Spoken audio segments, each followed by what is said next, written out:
Before smartphones existed, a group of engineers had already designed what looks like the future of mobile computing. In the early 1990s, they built a device with touchscreen icons, downloadable applications, and an interactive interface controlled entirely by the touch of a finger. It was, by all accounts, the blueprint for the modern world.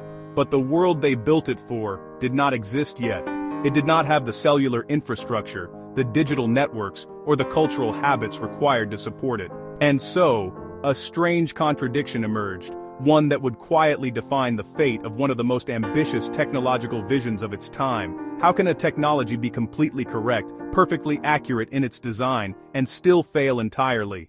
History is full of forgotten systems like this, ideas that seemed impossible, ideas that arrived too early, ideas that quietly shaped the world anyway. If those are the kinds of stories you enjoy, consider subscribing.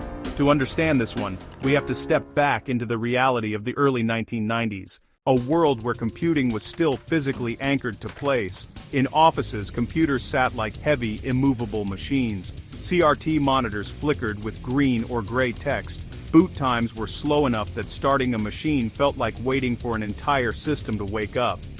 If you wanted to communicate, you didn't just send a message, you prepared it. You connected to a network that might not even be compatible with another machine down the hall. And if anything failed, there was no seamless recovery. Only error codes and restarts. Outside of offices, the idea of mobile communication barely existed. A mobile phone, if you had one, was a bulky device, more like a tool for emergencies than communication. It could do one thing: transmit voice over a limited analog network. No data, no images, no interfaces, just sound. And for most people, the internet was not a place. It was a concept slowly emerging inside research labs and universities. Files were physical, information lived on floppy disks, data had weight. In this world, connectivity was not assumed, it was manually constructed every time you needed it. And yet, inside a small and unusually ambitious collective, a very different version of reality was being imagined. General Magic was not a typical Silicon Valley company, it was a concentration of engineers and designers who had left Apple with a shared conviction. Computing was about to leave the desktop forever. Not gradually, not eventually, but completely. They did not see computers as tools for calculation.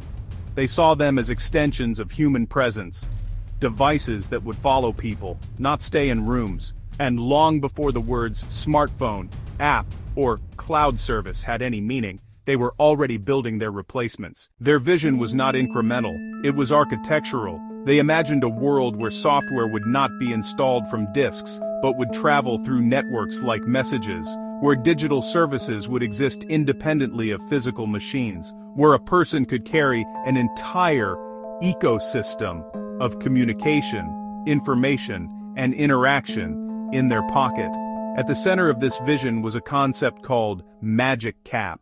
Companies like Sony and Motorola would eventually release devices based on General Magic software. They looked unlike anything most consumers had ever seen. Part communicator, part digital assistant, part experiment from the future. In another decade, they might have looked perfectly normal. In 1994, they looked almost alien. Instead of the traditional cold abstraction of file systems and folders, Magic Cap was designed as a physical world inside a screen. To check messages, you did not open an application, you walked to a desk. To access tools, you moved through rooms. To explore services, you stepped into a digital city filled with objects that represented functions. It was an attempt to translate computing into human intuition, rather than forcing humans to adapt to machines.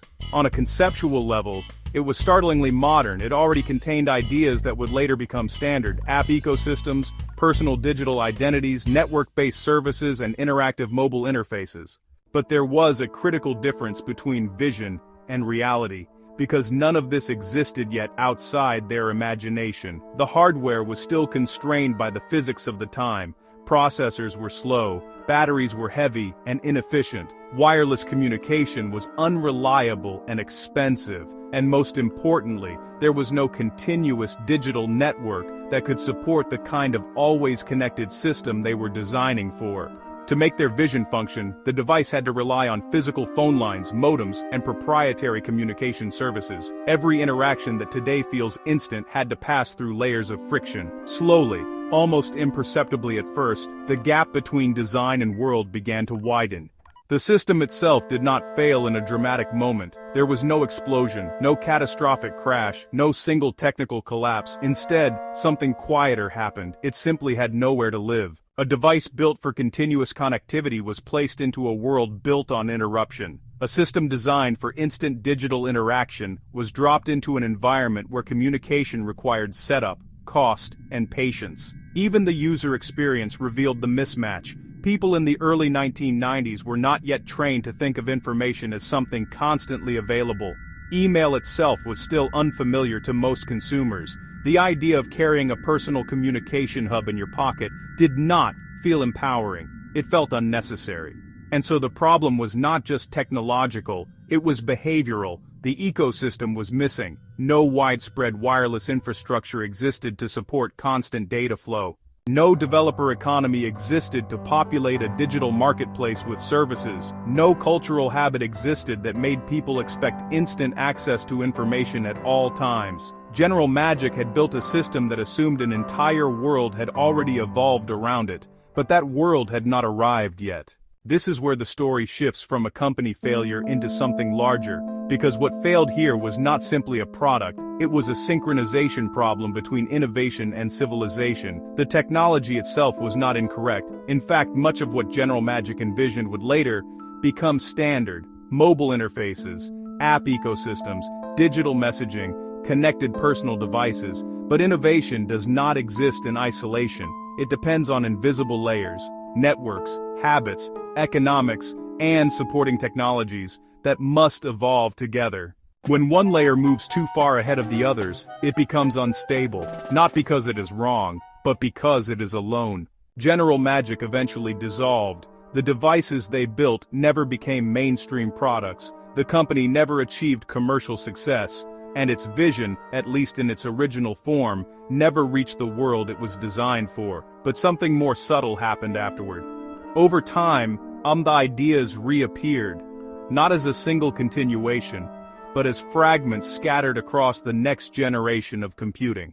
Touch-based interfaces, portable communication devices, application ecosystems, always connected digital services. Each of these ideas would later become central to modern smartphones and digital platforms, not because General Magic directly built the future, but because they had already described it before the rest of the world was able to recognize it. And so the story does not end as a simple failure. It becomes something more ambiguous, a reminder that being correct is not always enough, because sometimes the world does not fail to accept an idea, it simply has not evolved far enough to use it, and that leaves us with a question that quietly lingers beyond the story itself. How many ideas today are not wrong, just waiting for their world to arrive?